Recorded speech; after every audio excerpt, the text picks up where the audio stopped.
Conceptualisation pour les nuls de l'Amérique diplomatique de ces 4 prochaines années. 2 lignes de force se dégagent, MAGA et le containment.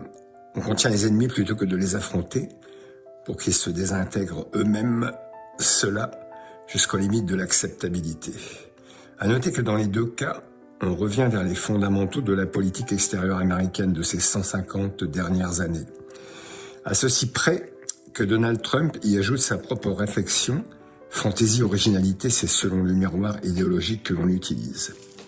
Déconflictualisation des relations internationales. Trump n'est pas un va-t-en-guerre, il n'aime pas la guerre comme mode de règlement des conflits. 2. Débureaucratisation de facto de son administration internationale. 3.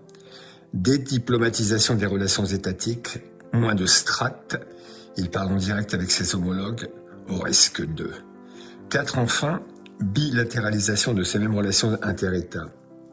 Trump n'aime pas traiter avec les machins genre ONU ou autres organisations internationales. Pour cela, Donald Trump joue sur son charisme, sa puissante légitimité intérieure, son rapport de force international encore largement à la faveur des États-Unis, la puissance de feu à la fois de son armée et du dollar, une équipe politique largement calibrée au contour de ses ambitions face au peuple américain. Conclusion, scénario somme toute assez simple, dont la complexité peut venir de son extrême simplicité.